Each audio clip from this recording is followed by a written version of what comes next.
It's him. We're officially in this podcast. If you're listening, you know what the fuck this is. It's the Console Crusade. I am EJ Olson. And today, for the first time in a good long while, I am not with my buddy Nick Durheim. We are again joined by one of the newest Console Crusaders, Leif Tjaden. What is up, my guy? We are here. I make for a very sad substitute to the wondrous Nicholas Durheim. Listen, so I apologize to the listeners out there who might hear my voice. No, we had a blast recording that podcast at you and Drew's place last month.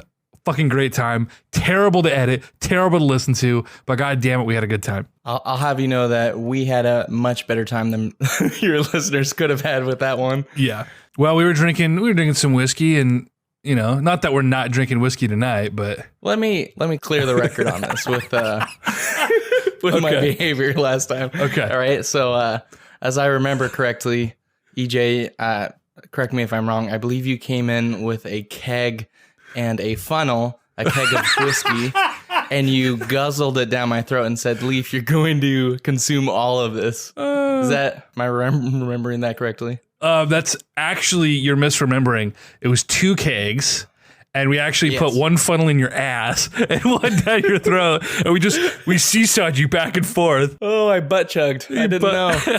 Anyway, this is off to a crazy start. All right. Well, let me clear the air a little bit. So I work at the Portland airport, and so I work crazy hours. I wake up between 2 a.m. and 3:30 a.m. if I'm sleeping in, right? And I didn't eat practically anything that day because I live off adrenaline when I work. I usually work on 2 to 5 hours of sleep. Jesus, and it just so happens I hadn't drank any alcohol in probably over a month or more, and even out beyond that, it was like intermittent. So my first foray into the evening was just drinking Maker's Mark. Thank you for that.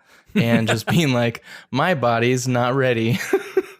The next day you were like, I blacked out. I don't remember any of that.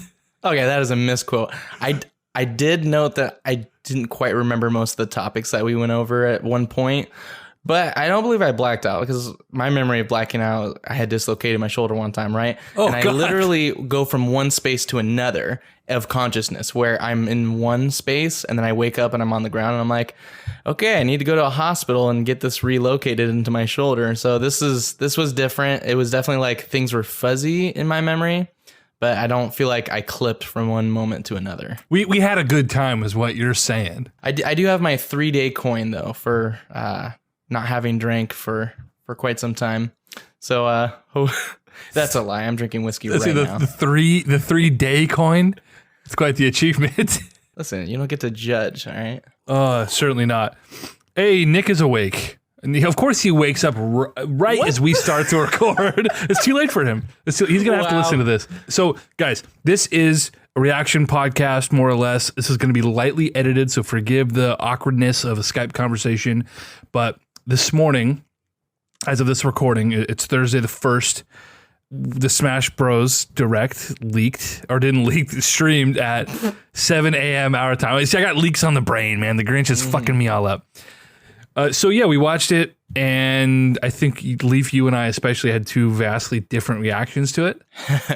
And so I think this is probably good that you and I are talking now instead of Nick and I, because Nick and I would just be like, bad, and move on with our life, and it wouldn't be a good podcast. So it's good that he and I are waiting until next week to, have some time to cool down, and then we can sort of decipher this and decode the, and really break it down. So anyway, Leif, what were your impressions? 40-minute direct. Let's just start with the first 2 things they announced, which were 2 new characters. What are your thoughts? I definitely enjoyed those intros. Sorry, I am currently vaping, so... Leif, you vaping, dude? I got my Juul going. Hey, you're not coughing. That's good. My family Juuls here. So I went into this direct watching it with an open mind. I did not fall into the hype of all the rumored leaks. That makes one of us. After Rayman, I stopped believing things that I saw on the internet that looked legit. I quit having hope. Even if it's like, oh, and there's this reason and that reason, I'm still like, I am going to definitely look at this as just like fake news. Fake news. Misleading information. I sound like more like a Baldwin brother there than a Trump. Anyway, sorry. I pulled an EJ and I was actually watching the Nintendo Direct at work sneakily, right? I don't know if that's a verb. Do I need to cut that out of the podcast? Are you gonna get in trouble for? You're supposed to be protecting our borders, Leif. Have some respect for the fucking flag. Okay, so just so you know, I wasn't working and screening people at the time. A little context: I work with TSA at the Portland airport, but I was actually in a training room because I had convinced my group to let me do block training at the time. And so I went in and I was supposed to take these tests, right? And it's this weekly thing I have to do where basically I go over my procedures, right? There's like a 39 bullet pointed thing that I have to, from memory, just like jot down those procedures. And then there's a second test that basically nearly quadruples that as far as material I have to have memorized and jot down. So usually it takes me like, I don't know, 10 minutes max to do both of these. But I took my time, my dear sweet time. I took, believe it or not, 40 minutes, surprisingly, to do this. What an oddly specific number. 44 minutes, maybe, was it? It was about 44 minutes. I don't know. How long was the Nintendo Direct? Actually, the Direct, I think, was just under 41 minutes. Okay, so yeah, for the duration of the Direct, I had like my phone off to the side. I had my earplugs in, my Bluetooth, and it was black, so it looked like the radio that I had on. But I had unplugged that earpiece out of my ear and plugged in my own Bluetooth. And I was taking the test, which is very easy for me to do while glancing over and watching this thing. So I admittedly was only half watching that this morning, but those first two fighters that had dropped, my opinion was very high. Now, granted, I was only half watching it, but I was very ecstatic on the video that they were showing.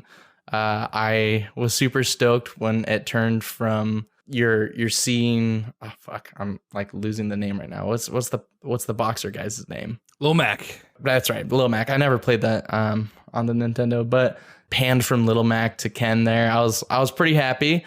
And I also had it on my YouTube app on my phone. So I'm seeing the live stream chat, just like scrolling because I didn't know how to get rid of it at the time. And I was like, everyone's like, it's the Grinch. It's coming. It's real. The leak is true. And then that's when the Pokemon drop, right? Okay. So when I'm watching this, Leaf, I see the Ken announcement. And that was my first reaction. And it was funny, right before this, Nick and I were texting, or we're like on Facebook Messenger going back and forth. And I said, I need you. I was like, who am I going to text during this? Because the guys can't watch it and you're on your phone right now. So I can't like text you. I was like, I'm just going to flood your inbox. He's like, fuck you. And he muted the conversation. And he's like, not unmuting it till after we're done talking. And so I'm sitting there still messaging Nick during this Direct. And when I saw Ken, I was like, dude, it's real. The Grinch leak is real. It's happening. I can't believe it. This is fucking amazing. So I got through that and it was like, cool. Like I'm really into, of course, this is through the lens of the Grinch leak being real. I was like, okay, we have an Echo Fighter. This makes sense. This was an easy clone. He's Ryu, but he's a little bit quicker. He's a little lighter on his feet. I'm totally about that. I like quick characters, despite Ike being my main. Doesn't make sense, but I generally like the other quick characters. So anyway, I'm stoked. The whole cutscene was really cool. They always do well with those little cutscenes, right? The reveal. And then we jump into Incineroar, man, and my fucking heart just... I was like, you have to be fucking kidding me. Like, Incineroar is a great addition to the roster. I have so little connection to that generation of Pokemon, and the design of that character is so awful. And for that to have been one of the final evolutions in a mainline Pokemon game, I was so bummed out about that. Oh, come on. He's a literal fighter. He's like a wrestler, right? I get it in theory. It works. But it's not satisfying. There's way cooler Pokemon, man. Incineroar, he's the most recent, he's a Alolan, right? Yeah, dude. Fucking how about, shout out to my boy Nick Durheim, Howlucha from fucking X and Y, dude. The fucking literal luchador. Fuck off, dude. One of my 6. He was one of my 6. Dude, he's so sick. He's so sick. That would have been way cooler than Incineroar's shitty fucking design. He looks like a fucking fire meowth. I'm not into it. And so from that moment, I said, what's happening? But then, Leif, and I need to ask you about this. I don't know how involved you were with the Grinch leaks, but when they showed the banner and they popped Ken up onto the banner, he's in the exact same pose, in the exact same position as the Grinch leak. I had the same thought. I did. It was tickling the back of my brain. I was sitting there. It was tickling my balls. I was like, don't let it happen, Leif. Don't get excited. And then Incineroar dropped, and I was like, good. It was a good thing I tempered my expectations. Well, here. so I'm curious about this because I pulled the Grinch leak back up again, and I'm trying to decipher, like, okay, Incineroar is in the general area of where the quote-unquote mock rider was in that Grinch leak. So I'm like, could it still be accurate? And that was actually Incineroar. So I was trying to like look at the leaked poster and see if, in fact, no, it's not. It's not. Yeah, I had the thought too. But once Sakurai was like, that's it, that's the roster, I was like, I knew it. Because we all knew it was going to be 2. It was those rumored leaks that got us rolling here, right? What I said on the last podcast was this leak there's so many layers to it. And as Nick said, the yarn on the cork board is just ever growing.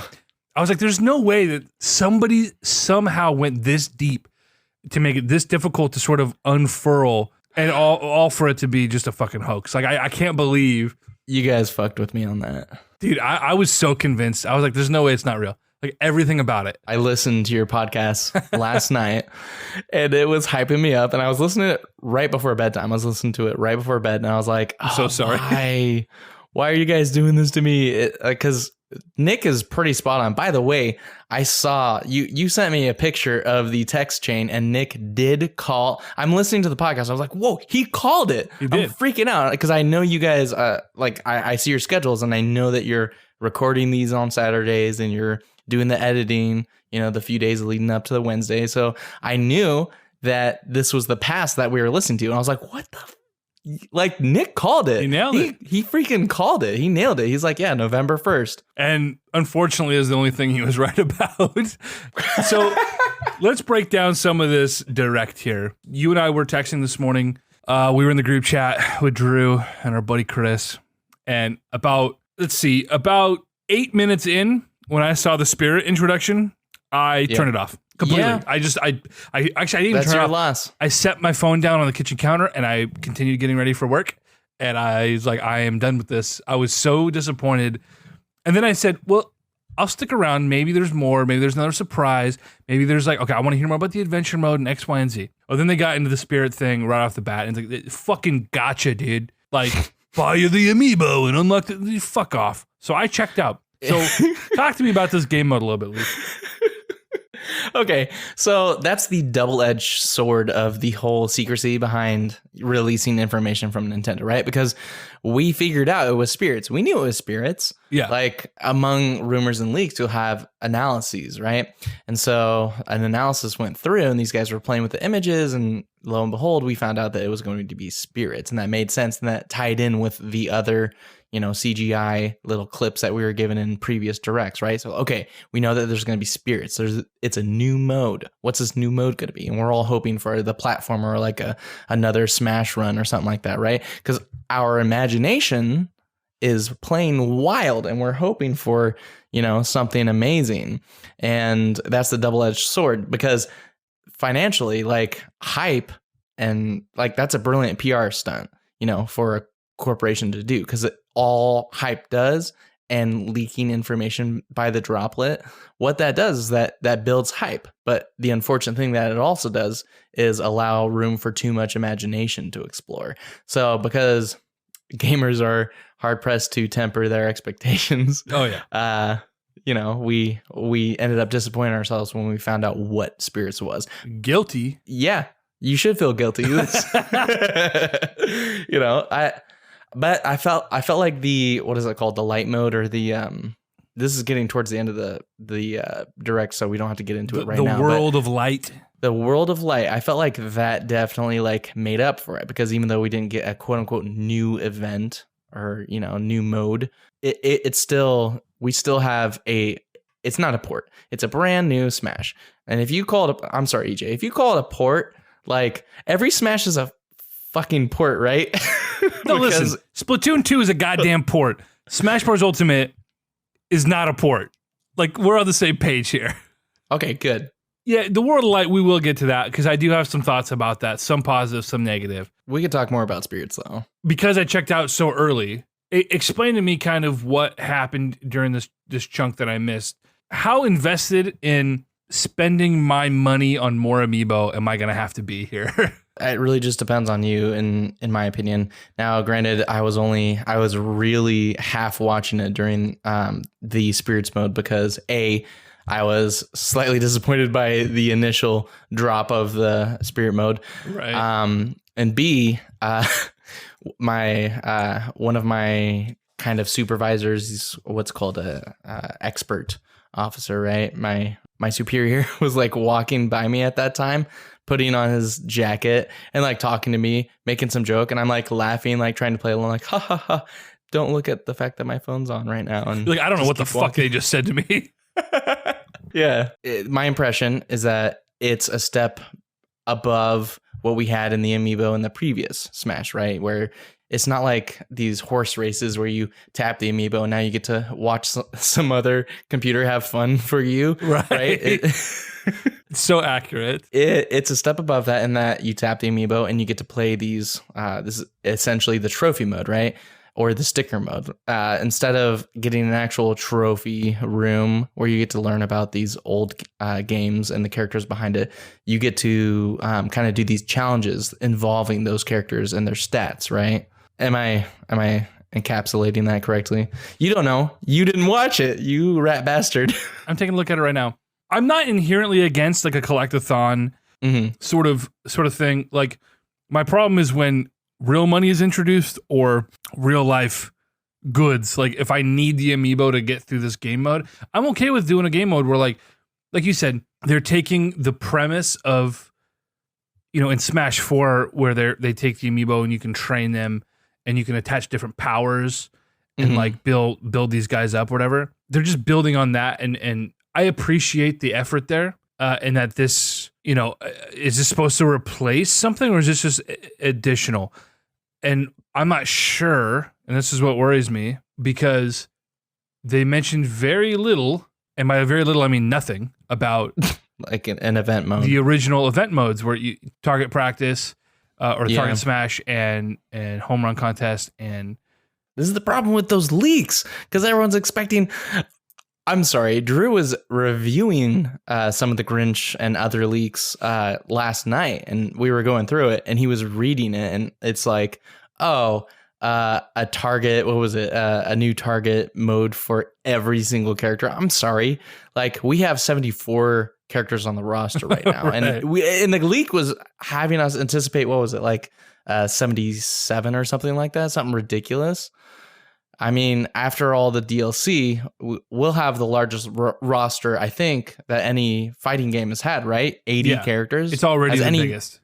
It's already the biggest. Yeah. So, I mean, I was watching that. I was like, no, we're not going to have 80, 74 to 80 different, break the target, modes. That's too much. That's too much. Sakurai has already, invested too many hours. Is it too much? Is it too much, Leif? The gamer in me says no, but the, logical part of my brain is saying, yeah, obviously. I feel like I need to sort of temper my outlook on this whole thing by saying I love Super Smash Bros. And as long as this, at its core, is building on Smash 4, if it plays as well or better, if it looks as good or better at the absolute core of it, the 4 or 8 player Smash, I will be happy. I am getting a full-fledged Smash Bros. Game on a fucking Game Boy. I know you love that term. I will be happy. You can't be disappointed by this. By what we already knew going into this morning's, or by, whenever you post this, by November 1st's direct, like, you can't, like, what we knew going into this direct, you can't be disappointed. It's already going to be an amazing game. However, let me differentiate the two here really quick. So we can go into the game knowing that we're going to love the game. The game's going to be good. Everything we knew about the game, we already knew we were going to love. It's a Smash game. It's not a port. There was GX, a Game Explain analysis. It was a tech analysis, which is a new thing that they're doing. And it definitely defined it as like new assets. Like they definitely up-res this. It's not just textures on the walls. Like they went out of their way to like recreate all these assets to, match the power of the Switch.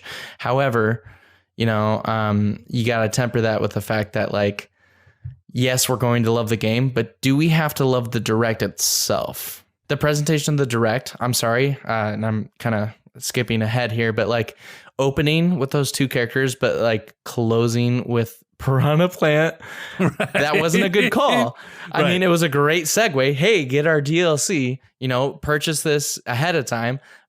But direction wise, like if you're going to analyze this, like, hey, how was this presentation itself rather than like, I'm super hype on the game, but the presentation of the direct itself, I'll admit, wasn't the best. No, it's like you said earlier, the whole point of this is to build hype, is to build excitement, to build anticipation, and strategically string their audience along so that they have the maximum amount of interest when the game launches at the beginning of December. And that's the point of leaking out the DLC too. Yeah, player retention is huge for a game like this. I think they sort of failed there. And this direct could have been 20 minutes and I'd have been a lot happier. 40 minutes was too long. I disagree. They didn't fail. I mean, it was certainly disappointing, but I think part of that is because of the freaking leaks. I want to get in with you on this too. I want to hear your opinions regarding leaks, not necessarily right now, but maybe later on. Like, I think it was a very well polished direct.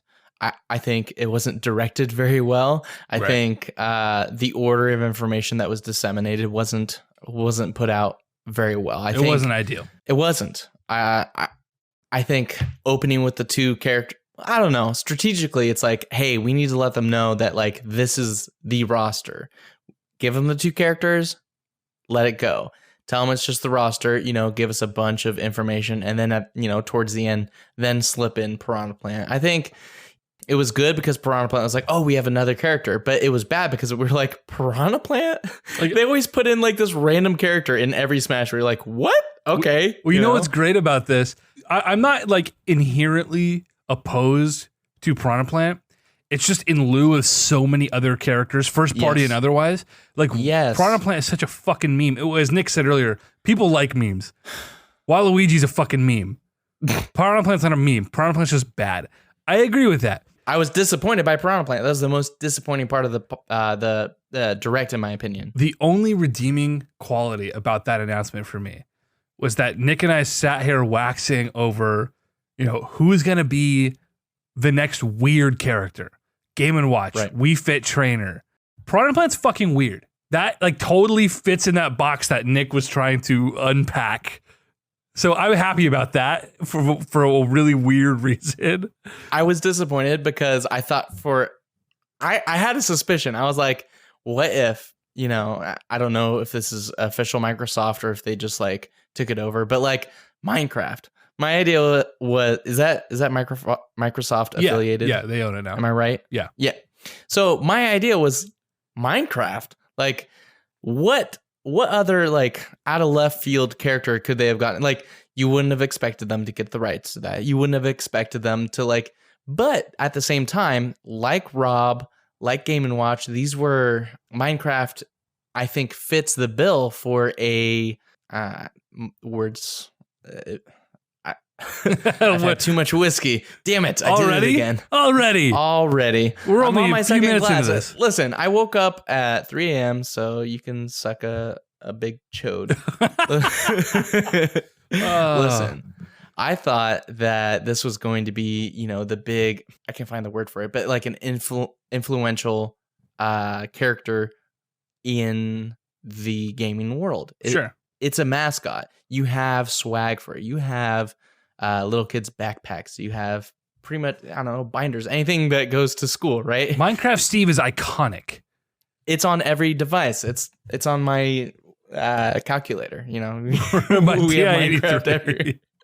But honestly, people are making jokes about Minecraft Steve being introduced in this game. I am totally okay with it. I would have been fine with it. Like, it's a weird character. He could have a totally unique moveset. Of course, I'd rather have a Shovel Knight, or I'd rather have any number of other characters, but like, I'm not mad at that. It's diversity, it's variety, it's Nintendo playing nice with third parties, which is always a good thing. And Microsoft and Nintendo have been playing well together. They had Yes, I have. exclusive Mario and I think Pokemon content when Minecraft dropped on 3DS this year. Yep. So there's precedent for that. And like I said, Ken, I was hyped on initially, right? Because partly because of the fake Grinch leak, but also because it's like, all right, I'm all about new Echo fighters. Like, I wish every fighter had an Echo. I'm okay with that. Ken's way fucking cooler than Ryu. Yeah. Ken's a badass. I mean, Ryu's cool, but Ken's fucking cool, man. But then once they announced Incineroar, which is basically just furry Ken, that's it. That's the end of it. And it's like, okay, looking back now, why do we need Ken? Of all the characters you could have included, Ken now seems like, and Nick says this about the Fire Emblem characters. Why do we need 5 of the same character with a fucking sword, with the same down B, with the same fucking, like, why do we need that? And like, you know what? I agree. There's so many.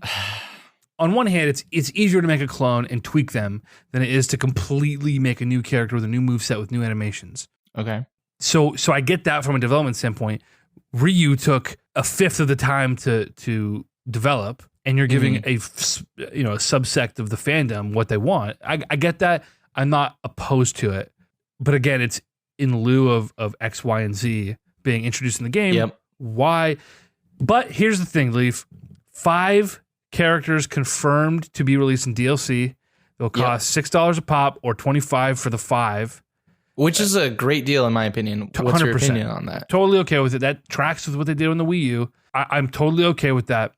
It's not like this is a Street Fighter 5 where they release 9 characters and then they trickle out fucking, Cashcom is trickling out DLC to you.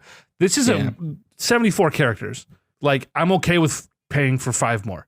And only time's going to tell now if that 5-man lineup is going to be worth the money. Like, is it going to be fucking Piranha Plant and like, I don't even know what else would be fucking disappointing. A Toadette. Like, you know what I mean? The only thing that redeems the Piranha Plant is the fact that you get, what is it called? Piranha Pete or Petey Piranha. The Final Smash, right? Right. You got where was this Piranha version first implemented? I think it was Mario Sunshine, right? Oh, my dog might bark here. Uh-oh. Damn it, Zook. My dog's name is Zuko, after the legitimate avatar. That's Unobtainium on the one planet with Sigourney Weaver, right? Oh man, I said the good Avatar. The one by M. Night Shyamalan. M. Night Shyamalan. Hey man, you know what? M. Night Shyamalan is a guy, just to get tangential here, who I had a lot of disdain for a really long time. The guy had one great movie. Fuck you. One Incorrect. Continue. Good movie. So the great movie being Sixth Sense, the good movie being Signs, and then he had a weird cult favorite, which was Unbreakable. Oh, that was a good movie. And then he had like 7 awful movies. He was irrelevant for 15 years. Oh my God. The Village was good. This is like people saying Jennifer's Body is a good movie now. Like 10 years later, people are like just trying to dig up any fucking bullshit they can to make themselves seem relevant. I just don't get it, man. I don't get it. Granted, I haven't seen The Village in a while, but I didn't watch it when everyone was all hype about, like, oh, he's all about twists and he's all about, like, I just watched it as a regular movie and I was like, oh, this is an interesting concept. Okay, fair. Although granted, like I was stating earlier, EJ, is probably, EJ, you're a little bit more hard when it comes to the mediums that you consume, whereas I'm too light on them. So for example, Mark Wahlberg, Zooey Deschanel in The Happening, I was having it. because I was first getting into more left-wing and liberal policies at the time. So I was studying up on the types of themes they were hitting on. So I was kind of digging the whole happening thing. I thought it was very interesting that they had a whole scene, not a whole scene, but like an entire monologue that took place over audio, because you have this small group of people just listening to the recording of this person who's about to commit suicide. Spoiler alert, the happening is about people who commit suicide because the plants made them fucking do that. But Planet Earth, I think, was out at the time, right? And I remember watching how the plants interact with different species, including insects, and how they will fucking fuck with insects and like make them act erratic and like try and spread their fungi to, you know, different insects in their little groups, and then like fucking fungi will sprout out of their heads. I thought that was incredible. Crazy. And so the happening to me wasn't that ridiculous. I thought it was a cool concept, but I watched it when I was like 16 or 17 or something. What the fuck do we know when we're 16, 17? Conceptually, I can see it being interesting, and I don't disagree at all. I mean, look at like The Last of Us. The whole premise of that game is like exactly that. This parasitic relationship, you know, this disease, right? It's an interesting concept, but in execution, and part of the problem with M. Night Shyamalan is that he became the guy who was known for the twist, right? It was all about the subversion. And that's the double-edged sword of like assumptions and expectations, exactly. Right? Oh, it's a dangerous game, but it's a game nobody wins, really. Right, and directors are known for different things, just like the director of The Last of Us, right? And so I'm trying to temper my expectations for The Last of Us, you know, part 2, right? You had mentioned that game. I think that with The Last of Us 2, or not necessarily The Last of Us 2, specifically in The Last of Us 1, when I first opened up the game, it was a friend of mine had showed me it, and I called the entire plot after like the first, I don't know, 10, 15 minutes of watching it, right? Because I've seen movies like, what is that one called? Children of Men. And I don't know. I've seen enough cinema to where I was in video games do not have the best plots, right? Albeit nowadays significantly better than it has been in, you know, what we grew up with. Right. And so I was able to guess the whole plot, surprisingly. However, like the experience was still very fun. And I think that's the issue with like going into things with expectations. It's like you have to temper them. Okay. And that kind of brings us back to the Grinch, which funny Fuck fact, that guy. Funny fact about the whole Grinch rumor there. I was watching it, like I said, on my YouTube app on my phone because I was sneakily doing this thing. And I had the chat scrolling as soon as Incineroar dropped. It was all like R.I.P. Grinch, you know, like right. Like everyone knew at that point that all those expectations would be dead. I want to tangent away from the direct a little bit and get your hot take on what do you think about the whole culture of video game rumors and leaks and rumored leaks and everything in between? It's interesting because realistically, such a small fraction of these quote unquote leaks turn out to be accurate, but so many of them gain such traction on the internet. You go on Reddit and every day there's a new quote unquote leak, and people start half the people in the comment thread will start talking about it and saying, "Oh my God, this makes sense because of X, Y, and Z," and half the people will be like, "You guys, there are 900 of these posts every single day. It's just some person talking shit on the internet." And so, but that's what makes the Grinch leak unique. Yeah, was someone did so much legwork to build this insane case that had to be unearthed, and it seems so unlikely that someone would even discover this minute detail. It made it even more likely that, oh my God, someone discovered this weird little, just this, I don't know, just everything from like people breaking down the photo that the Snapchat was taken in. Oh, that's the office. If you look, compare that to the photos of the office, this French office or whatever, it totally matches. Like it's just crazy. That to me reads as coincidental though, because I mean, how much do offices vary when you don't include things like the Uber office or Google office, right? Like offices have a look. So that already to me didn't ring as true. But the Grinch in the background, that was deep right there. Like kudos to whoever did this. And listen though, I am not counting out, Leif, that this Grinch leak is still, there's some truth to it, or I don't think it was all this manufactured hoax just to get our hopes up and fuck with us.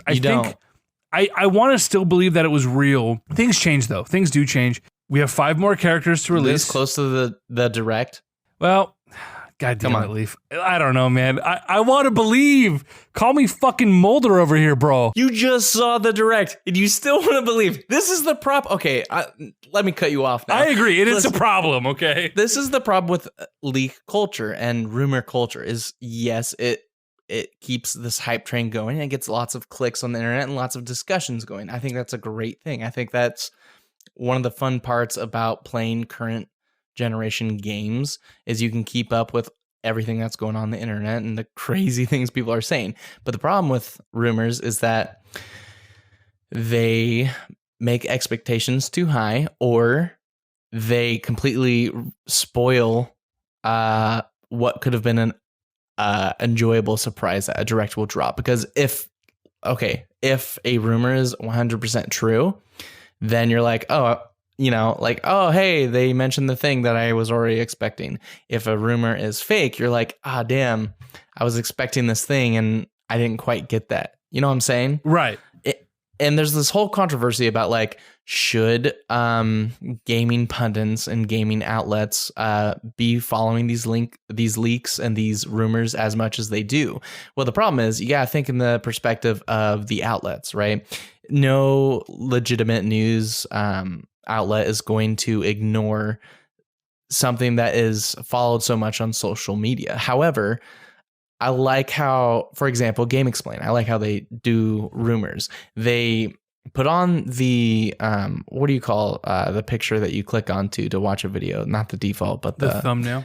The thumbnail, right? They put on thumbnails, big, bold words, rumor, or they'll somehow say spoilers or rumors.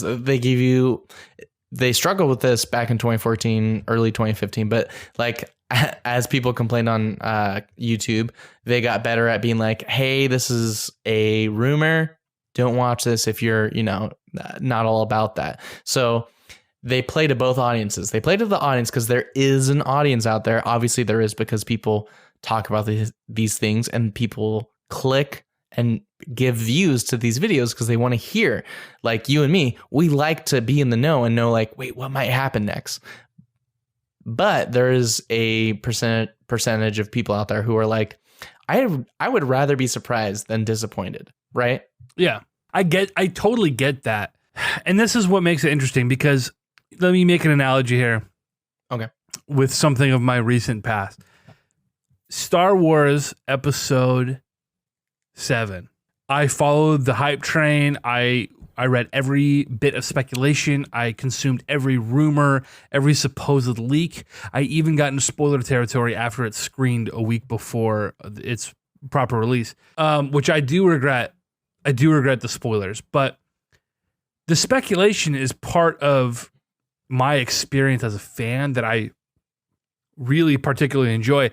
It sometimes bites me in the ass because I do build up these expectations, but I think the medium and the product itself it determines like Star Wars for me, it wasn't ruined because of my expectations that were spawned from leaks and rumors. Okay. But I was disappointed to a degree, and really that's more of a product of it being a mediocre movie and it being playing it way too safe.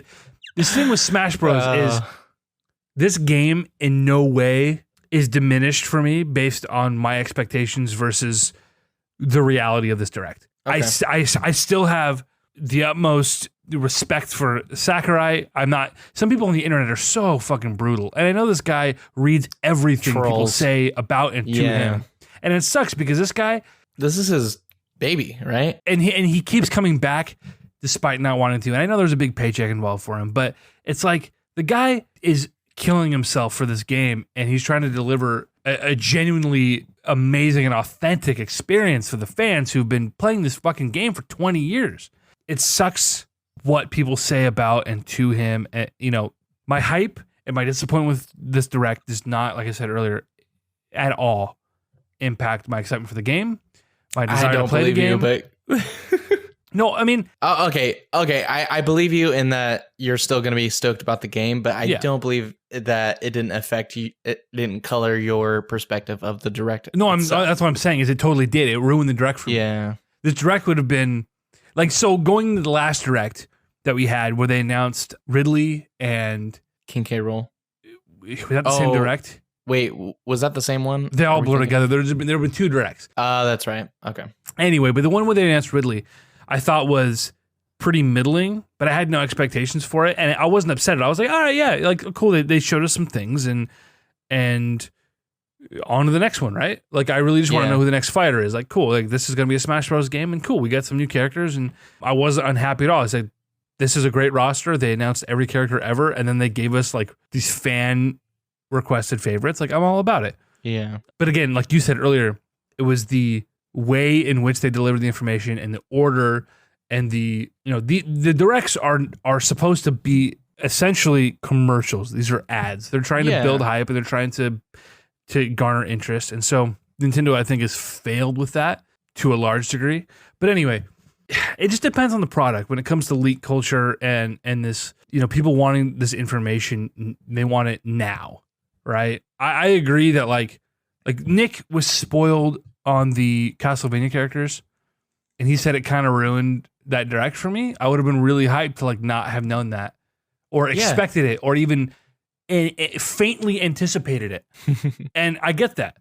But I think overall engagement is a good thing. I agree. Even if it leads to some temporary disappointment, Leif, I don't think not a single person who consumed all of this information about the Grinch leak, who then watched this direct and were let down inevitably, not a single one of them canceled their pre-order and said, fuck this game. They are all still buying this game. Absolutely not. So I'm okay with the leaks. It's engagement. It's part of just, there are so few things in life, Leif, to like get excited about.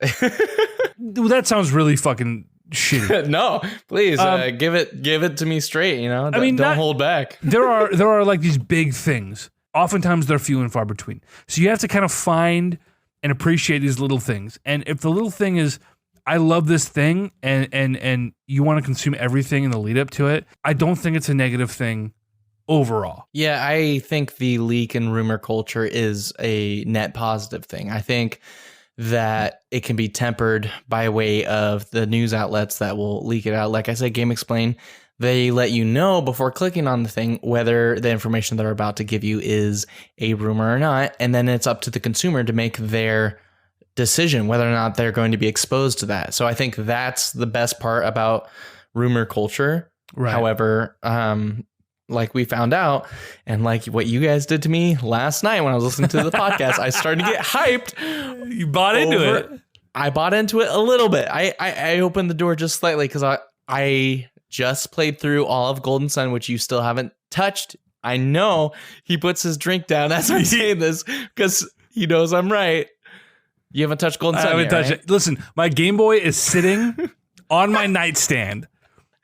Like this weekend, Leif, I promise you, I will start Golden Sun. And when I'm back for my break in December, you, Nick, and I are going to sit down, having all played Golden Sun, and we will do our retrospective. And we'll finally do the retro part of your supposed retro gaming podcast here. Listen, this is episode 40. We've done like at least 3 episodes dedicated to retro games. Even peripherally so. No, legit though. Like I was after having played Golden Sun and got rehyped over Golden Sun because I haven't played it since I was a kid, so there's a lot of nostalgia coloring my perspective here. Right. I was super hyped over the idea of Isaac. No thanks to you guys last night with that new bit of news that Nick had dropped for me, which I hadn't read yet, which was like, oh, they delayed the direct because, the earthquake and Isaac's, one of his moves is earthquake. I was like, yes, it is. No, it's got to be true. And then what happened? I was bittersweetly disappointed when he was announced as an assist trophy, which we should get into the assist trophies. That's very disheartening because, listen, just because someone's an assist trophy doesn't mean they can't become a character, but the precedent has been set over the course of 18 years. When this first Smash Bros. Game come out? How long ago was that? What year was that? We can look it up, but I'm pretty sure it's like 98. Let me double check that. 99. Smash Bros. So almost 20 years. Yeah. And this precedent has been set. It's not likely that Isaac is ever going to become a playable character, but it's not out of the realm of possibility. Nintendo doesn't do what you think the logical thing is. No, they surprise us with their actions all the time. They surprise us with things we didn't expect them to do, and then they surprise us again with things that we totally should have, like, oh, the online still sucks, right? Leif, let's just rattle this direct here because we only have a few minutes left. All right, let me just rattle off what I remember from the assist trophies. So we had Isaac, that was the bittersweet disappointment for me. I think Black Knight, which I think he's from Dark Souls, right? Wait, Yuri Black Knight? Black Knight. What's he from? Black Knight is from Shovel Knight. Oh shoot! But I'm trying. I didn't see this part, so I'm trying to go find find the 3D out. version of him. Okay. Black Knight is from Fire Emblem. Apparently, I'm an idiot. Wait, Black Knight. Who am I thinking of? Black Knight. What is he from? What's Black Knight from? I don't trust you. So there's Too bad Nick's not here. In Brawl, Black Knight was an assist trophy, and he's a Fire Emblem character. But Black Knight is also from Shovel Knight. So I didn't watch this part of the direct, so I'm not sure. So disregard all of this. I knew it wasn't Shovel Knight. Okay, let me continue. So you had Black Knight, you had Yuri Kazukata, which was that excuse me Wii U game with the lady who takes pictures of dead people in the forest, where YouTubers go to ruin Japanese culture. Jake Paul had Vince. That's the painter, I think, from Kirby, right? Wily Capsule, right? Isn't that Mega Man? Some others I didn't recognize. Thwomp. That was pretty cool. Springman surprised everyone because we were all pretty sure that he was going to be a fighter, and we knew that there was going to be DLC. So we're like, oh, he's an assist trophy. You know what really sucks about seeing this video of Isaac is that fucking look at this guy. He is a fully playable fucking character, and it's just like, he's a trophy. It takes a lot of work to develop something like that. And so obviously, they had enough time to develop a minimal, graphic for him to play as an assist trophy. I wish they would have dedicated and invested more money and time into making him a character. I think a lot of us were disappointed that he wasn't, but it's nice to at least have him in the game as an assist trophy. Yeah. What else did you want to touch on as far as this direct goes? We haven't even talked about World of Light. So that's what I want to end with here. So they mentioned the online, and they went through some of the details about that, but Nick and I will break that down next week. When we both had more time to sort of digest it and come down from our anger and disappointment. Really, they did a whole segment on new Mii fighter outfits. They talk about the DLC. They talk about the fighter pass you can buy, and then they did the Piranha Plant thing for a couple minutes. They talked about Amiibo, and Leif, I gotta say, man, the Amiibo I went really hard on when Smash 4 came out. Sure. I own every single Amiibo up until the Bayonetta DLC. I think the last Amiibo I have to buy actually is the second Bayonetta Amiibo. Because if I recall, there were two Bayonettas. You have quite a bit then, huh? I've got them all. Wow. But I'm in the middle of selling a lot of my collection, and I think those are all just gonna go just batch, just get rid of them all. They're not boxed because I'm just like, you know what? I can't keep up with all of them. I can't buy 70 new Amiibo. I can't fucking do it. I got to move on with my life. The Amiibo were cool when I was a 2-year-old going to school and barely working and just playing video games. But now that how old are you right now? 26. Oh, okay. Yeah. Maybe my math was off. I was like, we were at least 24 when that came out, but I'm 27, so I guess I was wrong. That was what year was it? November 14? Yeah, 2014, right? That was 4 years ago. Oh, geez. That was 4 years ago. Holy crap. I was 23. Time flies. NX hype, just like fast forward time for me because I was just wanting it to happen more. Right. And so 2014, 2015, 2016 was just this big barrage of You blacked out. I want Nintendo to do it. And then Trump happened, and here we are watching And Trump happened. watching the World of Light. Oh man. Which, by the way, that opening I was so hyped for because I was practically at the end of my quizzes at this point, and I was finishing up, so I could mostly just watch it. Right. Voice acting. We had voice acting.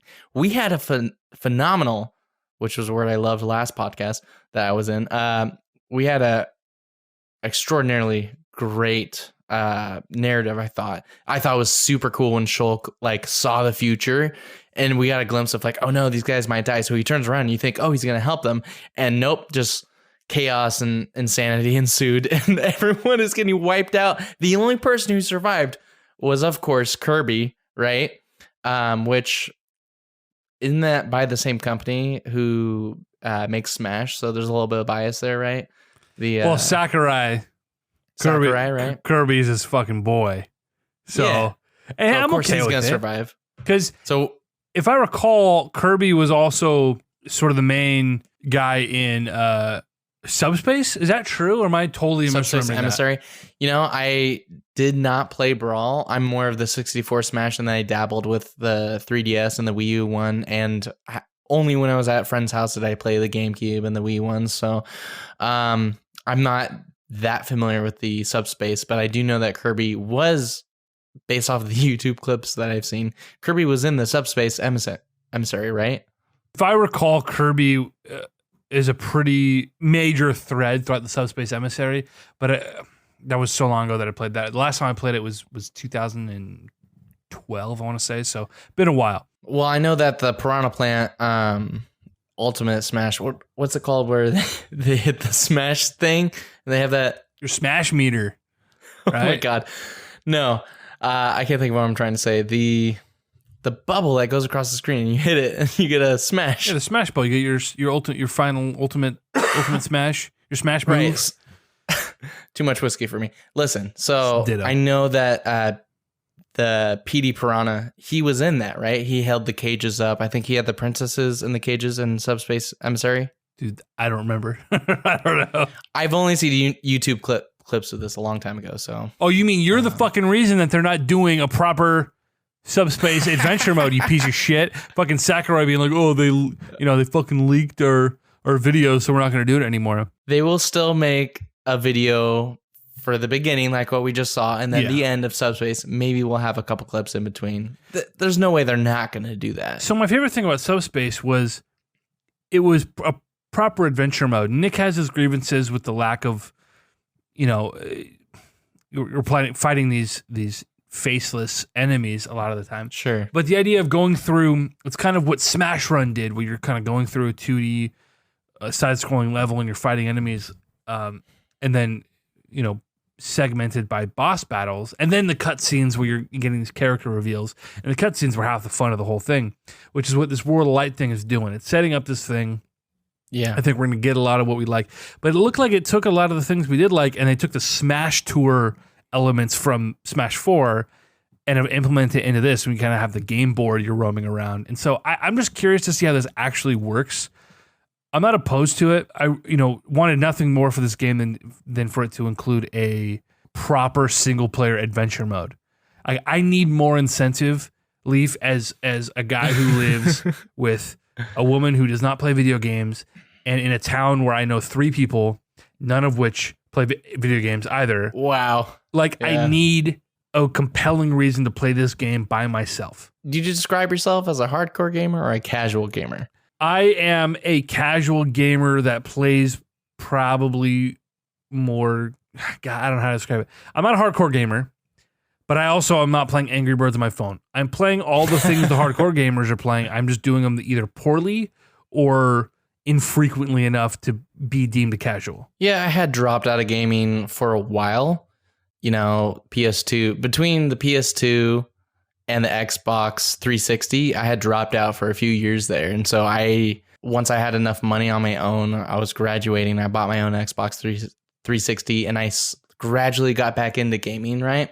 And so I am leagues behind people who have been consistent gamers just because of like, money and the time I spent in high school hanging out with people and doing events, instead of being alone in my home in my basement, playing video games. But I'm nowhere near the caliber. While I, follow a lot of the gaming forums, I'm a hardcore casual. I'm a hard That's the term. casual. I'm very hard, but I'm casual. That's EJ, you're making me very hard right now. Oh, baby. This has been the Gods of Crusade podcast. Leif and I have some business to take care of.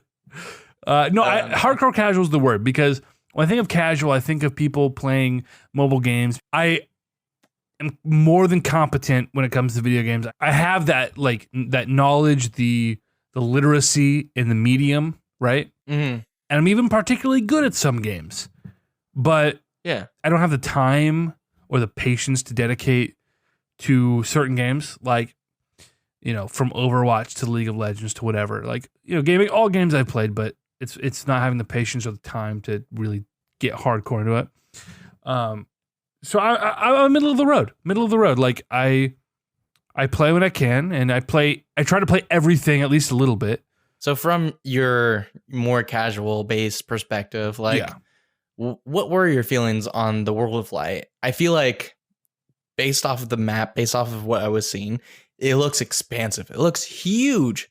There's so much content there. I did not expect that much content.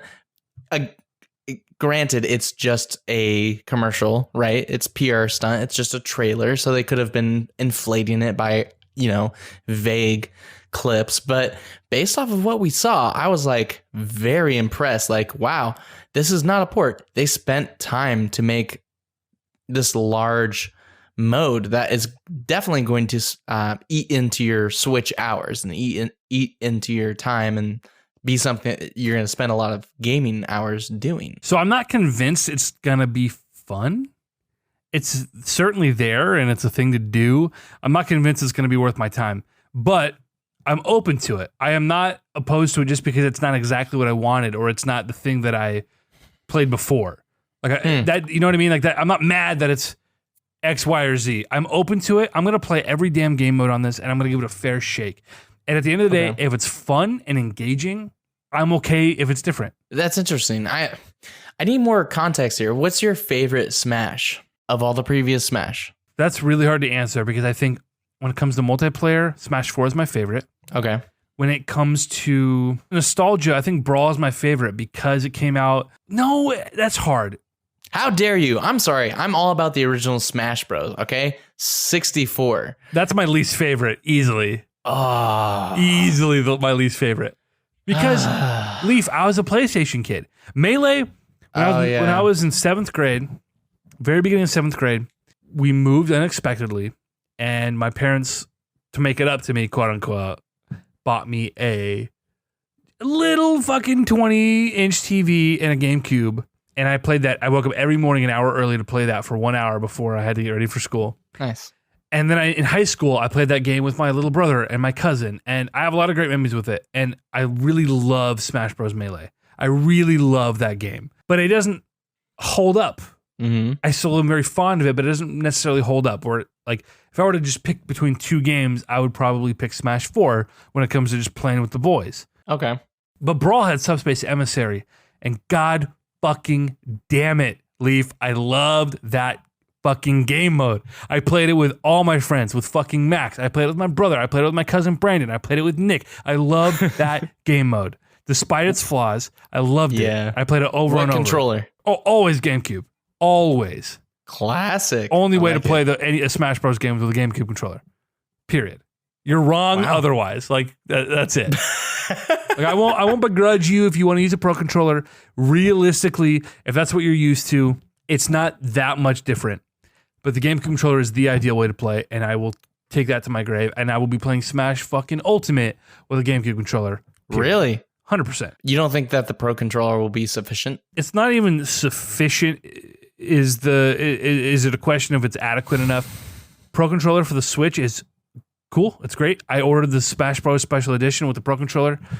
but I will be only using the game controller. I don't know if it's a muscle memory thing or if it's a nostalgia thing or it's a tactile. Like this is just the most effective button layout and the trigger response. It's the way to play. It's the only way I'll play. I'll be busting out my old school Wavebirds, little wireless Wavebird, which still really amazing wireless controllers, way ahead of their time. Yeah, those Wavebirds, man, those were very popular for the people who went out of their way to buy them. And granted, I was not a GameCube person. Ooh. The only Wii I ever had in my home was because it was towards the end of the Wii's life cycle. My mom had bought it for herself as a Mother's Day gift, I think, or something like that. Everybody bought a Wii, man. It was my mom who got the Wii. I wanted a Wii, like slightly, but I was super into, because I did a lot of shit in high school. I did like speech and debate. I did student council. I did choir, theater. I was fucking busy, right? And so I was too busy. Oh, church. I was doing a lot of youth group stuff, right? And so I was a busy guy.